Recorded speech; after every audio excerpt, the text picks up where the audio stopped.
You would think that by now we would realize that what happens behind the palace gates isn't necessarily what we're promised in the glitzy press releases.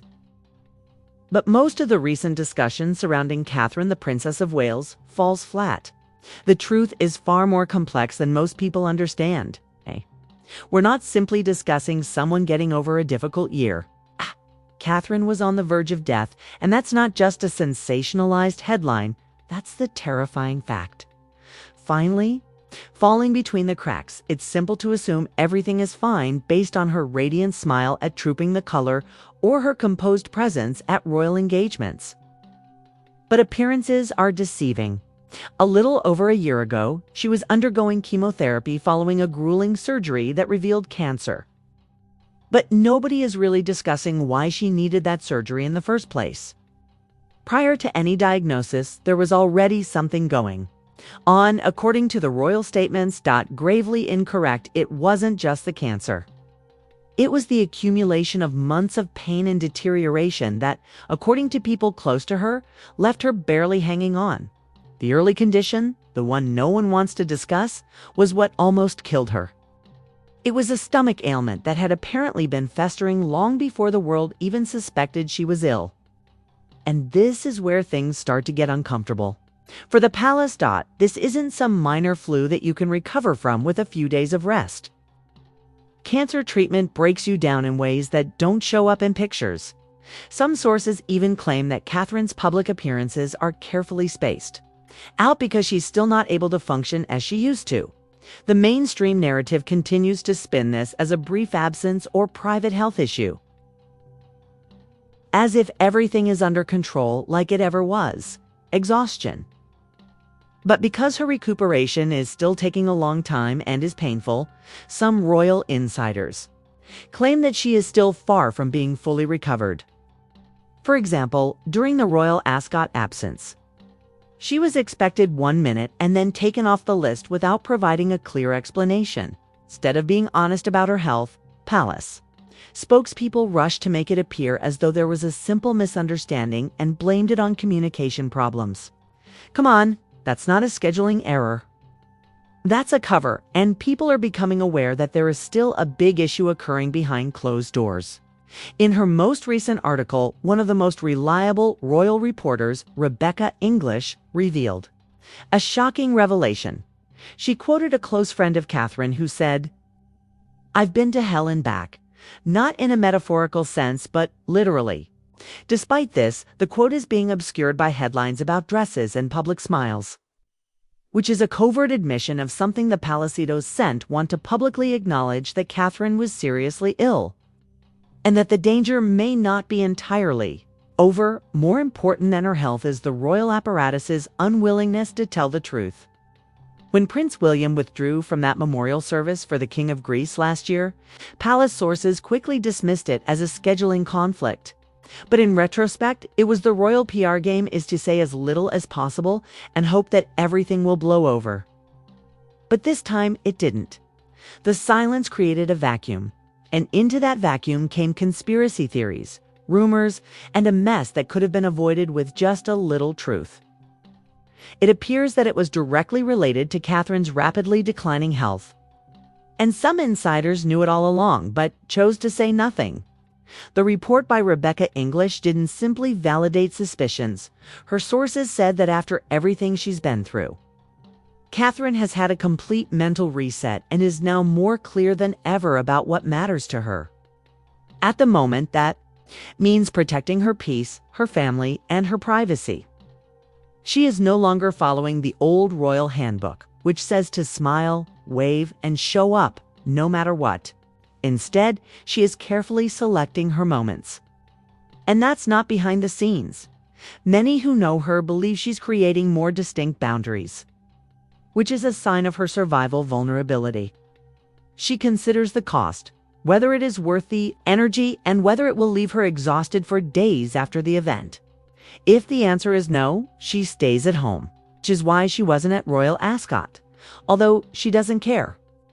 She may not be at the state banquet next month because she can't afford to push herself just yet. Despite all of this, Catherine's counting to execute what appears to be an amazing comeback, including the color order of the Garter and the new V&A storehouse. These weren't simple appearances, but they were planned. Pick your battles, show up when it counts most, then withdraw and refuel. It's now a pattern, and the palace is beginning to acknowledge it. Even King Charles, who has been receiving treatment for his own disease, is reportedly in complete agreement of her strategy. He understands it, but isn't despite all the pomp and circumstance. The royal family isn't blind to reality. And in this case, that reality is that chemotherapy recovery isn't straightforward. There are setbacks, lingering effects, and worst of all, constant uncertainty.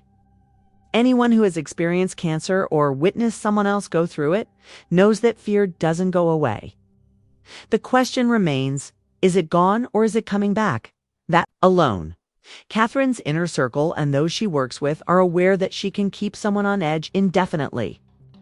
But the public continues to put pressure on her, claiming a strange entitlement to her presence as if being royal means she should simply recover at the drop of a hat. However, that isn't how it works. She's a human being who almost died, and that part is finally being acknowledged by those who have been silent for too long. It's also the reason words like seriously ill and lucky to be recovering are carefully chosen. They're soft signals, easing the public into the reality of how bad things really were, but that approach has risks. The palace narrative is gradually changing. They're not giving up the entire story. But they are beginning to hint that it's strategic to let a respected journalist say what they won't say officially. Excessive secrecy, and people do whatever they can to fill up the gaps. It was ridiculous, but predictable. You can't go dark in 2024 and expect silence when everyone still has a phone and a podcast. We witnessed it happen earlier this year when the palace attempted to act like everything was going as usual. The silence caused chaos, with rumors ranging from marital problems to body double conspiracy theories. Catherine is not hiding. Rather, she is handling this issue with grace, and if the people close to her are wise enough to stop acting, as though she's prepared to return full-time because, based on what we're hearing, she isn't. She may attend Wimbledon and greet foreign leaders. But she will do so on her own terms, not because it's expected of her, but rather because she chooses to do so. Even that isn't a given, though, as those close to Catherine say, she takes each. In retrospect, it made matters worse by pushing out manipulated images and stepping up the nothing to see here attitude. Individuals want honesty, especially from individuals they look up to, not rumors. Charles has been more forthcoming about his sickness, providing just enough details to keep the public informed without drawing the attention that balance has earned him. Even if he appears to comprehend this change better than anyone else, respect. And he's making a strong statement by subtly endorsing Catherine's strategy. Although some comparisons have surfaced, most unfairly, observers point out that Charles, who is much older and also undergoing treatment, has continued to take on a heavy workload, so why not Catherine? However, that argument breaks down under closer examination. This family is changing how it moves through pain. It's no longer about stiff upper lips and silence, but rather about dignity, with a dash of honesty. Examination even behind the palace walls. This understanding appears to be growing. As sources indicate, Catherine has become more assertive in protecting her time, boundaries, and family, even though Charles may be working at full capacity. Everyone's body reacts to cancer differently, and everyone's recovery journey is unique. She's addressing the trauma with wisdom, not rudeness. People closest to her say she's a different woman now.